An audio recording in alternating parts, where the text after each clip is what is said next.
Hello hello hello hello and welcome back to my YouTube channel Satish vision academy. तो आज की video में हम बात करने वाले हैं बीपीएससी एडीओ के एक्सपेक्टेड कट ऑफ के बारे में और इसके स्ट्रेटेजी कि किस सब्जेक्ट में हमको कितने स्कोर करेंगे तो एग्जाम हम क्लियर कर सकते हैं। तो चलिए, जैसे कि आप सभी को पता है कि इसमें कुल 3 पेपर होने वाले हैं, लेकिन आपको यहाँ पे देख रहे होंगे कि हमने दो ही के बारे में बात की है, general study and general aptitude के बारे में। जो थर्ड पेपर जो है वो जनरल लैंग्वेज के बारे में है, जो कि क्वालिफाई है। तो उसके बारे में हम अलग से बात करेंगे। आपके जो ये मेन जो दो ही general study and general aptitude से ही आपका कट ऑफ बनने वाला है।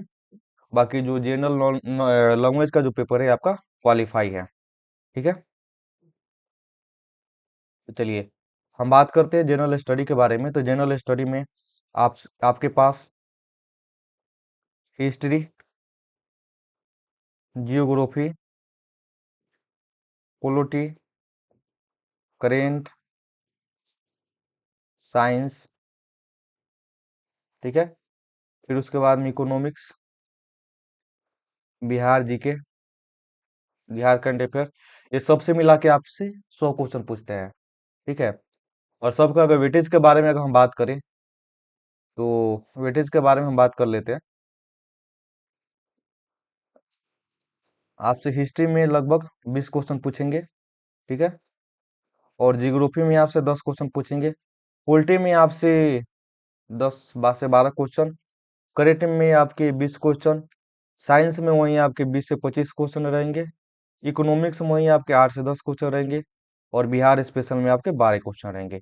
ये सब मिलाइएगा तो करीब करीब आपको 100 के आसपास में आ जाएंगे। तो देखिए, ये ऐसा है कि आप इसमें कितना भी पढ़ लीजिए, कितना भी पढ़ लीजिए, ठीक है, आप 100 में 100 कभी स्कोर कर ही नहीं सकते हैं। ठीक है, 100 में 100 स्कोर आपसे होगा ही नहीं। लेकिन हाँ, इसमें आपको 75 से 80% ऐसे सब्जेक्ट हैं कि जिसका आप एक बार पकड़ लीजिएगा तो आपको इसमें 70 से आपको 80 नंबर के आसपास में इसमें आप टारगेट इजीली कर सकते हैं। ठीक है, इसके लिए आपको करंट पे अच्छा से फोकस करना पड़ेगा। उसके बाद में साइंस पे आपको अच्छा से फोकस करना पड़ेगा। ठीक है, हम बात कर लेते हैं आपकी हिस्ट्री। हिस्ट्री से भी आपको 20 क्वेश्चन आ रहे हैं, तो इसको भी अच्छा से फोकस करना पड़ेगा। ठीक है, और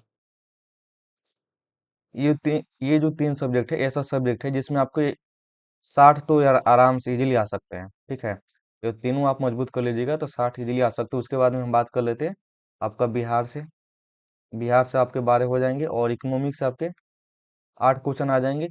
ये जो टॉपिक है इकोनॉमिक्स आपको सबसे लास्ट में देखना है। ठीक है, बिहार स्पेशल है, ये कुछ ज़्यादा नहीं है, बड़ा नहीं है। बस इसको आप 2 से 3 मैराथन में इसको आराम से इजीली कंप्लीट कर सकते हैं। ठीक है, तो इसका हम एवरेज स्कोर लेके चल सकते हैं आपको 70 से 75। ठीक है, हम बात करते हैं जनरल एप्टीट्यूड के बारे में। देखिए, जनरल एप्टीट्यूड में आपको मैथ से 50 सवाल आएंगे, और रीजनिंग से आपके भी 50 सवाल आएंगे। देखिए, इसमें ऐसा नहीं कि आपको बहुत ही ज़्यादा हार्ड पूछने वाला है मैथ्स। नॉर्मली आपके एसएससी लेवल का ही पूछेगा, एसएससी और रेलवे लेवल की ही पूछेगा। ठीक है, सीडीएस और यूपीएससी सीसेट वगैरह लेवल की टच भी नहीं करेगा। तो हम इसमें बात कर लेते हैं। देखिए, रीजनिंग एक ऐसा सब्जेक्ट है कि बहुत ही ज़्यादा स्कोरिंग सब्जेक्ट है। इसमें कोई भी इजीली 40 से 45 आराम से कर सकता है, और आप ज़्यादा मेहनत करिएगा तो इसमें आप 50 में 50 आराम से ला सकते हैं। हम बात कर लेते हैं मैथ के बारे में। तो मैथ में भी एवरेज से एवरेज स्टूडेंट भी रहेगा ना, 40 से 45 आराम से इजीली इसमें भी कर सकते हैं। हाँ, और जो बहुत ज़्यादा कमजोर है, जिसका बेसिक मजबूत नहीं है, उसको 35 35 मान लीजिए कि 35 आ जाएगा। और देखिए, इसमें भी बहुत सारे ऐसे सब्जेक्ट हैं, ऐसे टॉपिक है जो स्कोरिंग है। ठीक है, तो आपको उस पर ज़्यादा फोकस करना, आपको ज़्यादा अर्थमेटिक पर फोकस करना, क्योंकि एडवांस का तो इसमें दिया हुआ ही नहीं है। वैसे एडवांस में आपको देखना होगा तो 3D आप पढ़ सकते हैं, 2D पढ़ सकते हैं, मेंसुरेशन, क्योंकि चूंकि ये सिलेबस में नहीं दिया रहता है, लेकिन फिर भी हर एग्जाम में 2D या 3D से सवाल देखने को मिलते हैं। ट्रिगो ट्रिगो भी आप देख सकते हैं, क्योंकि ये सब नॉर्मल आएगा। ट्रिगो का रेशियो वगैरह पूछ सकता है, इसका अ, ये सब पूछ सकता है। ठीक है ना, तो आपको इसको ध्यान में रखना है। बाकी आपको टाइम एंड वर्क हो गया, पाइप एंड सिस्टम हो गया, ठीक है, टाइम स्पीड एंड डिस्टेंस हो गया, उसके बाद में आपके रेशियो के सवाल हो गए। वैसे ही आपको एसआई और सीआई को अच्छा से कर लेना, क्योंकि इससे ज़्यादा सवाल देखने को मिल रहा है, ठीक है।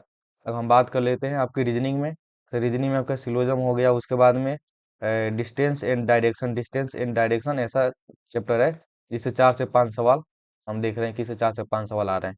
उसके बाद में ब्लड रिलेशन हो गया, इसको आपको बहुत अच्छा से करना है, ठीक है, क्योंकि ऐसा ऐसा ये टॉपिक है कि जिसे आप इजीली इजीली इसको बना सकते हैं, और इसका वेटेज भी क्या है, इसका वेटेज भी ज़्यादा है, ठीक है। तो ओवरऑल हम देखते हैं, तो आपको जैसे कि मैंने बताया कि 70 नंबर आप एवरेज लेके चलिए जनरल स्टडी में, लेकिन आप जनरल एप्टीट्यूड में आराम से लेके चल सकते हैं आपके 80 से 85, ठीक है, 80 से 85 आप इजीली लेके चल सकते हैं।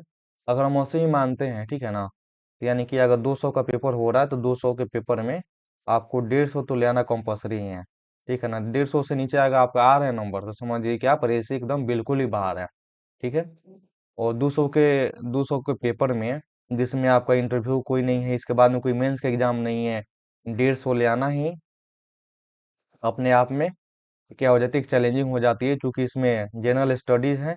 और चूंकि जनरल एप्टीट्यूड ऐसा चैप्टर ऐसा सब्जेक्ट है जिसमें आप 80 स्कोर कर सकते हैं, 80 से 85, लेकिन यहीं आपको 70 नंबर लाने में जनरल स्टडी में आपको बहुत ही ज़्यादा मेहनत करने की आवश्यकता पड़ेगी।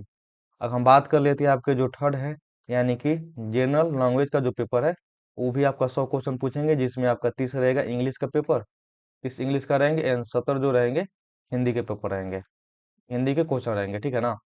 तो आपको 30 में आपको यानी कि 30% स्कोर करना है क्वालिफाई होने के लिए, यानी कि 30 का 9, और 70 में आपको 21 नंबर चाहिए ही चाहिए आपको, नॉर्मली मतलब 30 नंबर चाहिए आपको पास होने के लिए, ठीक है। अगर पास नहीं होते हैं तो क्या हो जाएगा कि आपके आगे का जो सब्जेक्ट है उसको चेक होगा ही नहीं, आप वहीं से डिस्क्वालीफाई कर दिए जाएंगे। तो जनरल लैंग्वेज के लिए भी आपको मतलब मुझे ऐसा लगता है कि आपको 1 घंटा तो समय देना ही चाहिए। हिंदी पे आपको 45 मिनट दे सकते हैं, बाकी इंग्लिश पे आप यहीं 15 से या 20 से 25 मिनट आप दे सकते हैं इसको, ठीक है, ताकि इंग्लिश का भी और हिंदी का भी तैयार होते रहे, आपको एग्जाम में कोई दिक्कत ना हो। क्योंकि को भले ही क्वालिफाई है, लेकिन आपका इसमें अगर क्वालिफाई आप नहीं करते हैं तो आप वहीं मेरिट लिस्ट से बाहर हो जाएंगे। तो आपको 150 आपको टारगेट करके चलना है 200 में। और वहीं अगर हिंदी और अंग्रेजी के बारे में बात करें तो 30 नंबर तो क्वालिफाई है, लेकिन आपको टारगेट ऐसा करके चलना है कि 50 से या 55 इजीली इसको ले आ पाए। और अभी से ही इसको, अभी ज़्यादा टाइम भी चूंकि बचा नहीं हुआ है, तो आप लोग इसको 1 से 1.5 घंटा आप इसको दे सकते हैं, ठीक है ना। तभी जाके आपको ये एग्जाम करेक्ट हो सकता है। और चूंकि ये एग्जाम ऐसा है कि आप सीधे एक एग्जाम के थ्रू ही आपको सिलेक्शन हो रहा है, कोई मेंस नहीं है, और ना ही कोई आपका इंटरव्यू है, ना ही कोई क्या आपका इंटरव्यू भी नहीं है। अ, उम्मीद है आपको वीडियो अच्छा लगे होंगे, और जो मैंने जो बताया है वो बातों को आपने अच्छा से समझा होगा। और जो आपका टारगेट होगा 150 से प्लस ही होगा, क्योंकि एग्जाम के कंपटीशन भी आप लोग देख ही सकते हैं, क्योंकि 10 लाख से ज़्यादा फॉर्म इसमें भरा चुका है। और जो सीट है आपका 935 सीट ही है, ठीक है ना। तो आप लोग अच्छा से पढ़ाई कीजिएगा, और इस बार आप लोगों का सिलेक्शन होने जा रहा है। हमारी यही उम्मीद है कि हम सभी का सिलेक्शन हो जाए जो अच्छा से पढ़ाई कर रहे हैं, ठीक है। बाकी वीडियो अगर अच्छा लगा होगा तो वीडियो को लाइक करिए, ठीक है। चैनल को सब्सक्राइब कर लीजिए, क्योंकि मैं स्टडी रिलेटेड ही कंटेंट बनाता हूँ, ठीक है। और कुछ पूछना होगा तो आप लोग कमेंट में पूछ सकते हैं। मिलते हैं आपसे नेक्स्ट वीडियो में, तब तक बने रहिए सतीश विजन यूट्यूब चैनल के साथ। जय हिंद, जय भारत।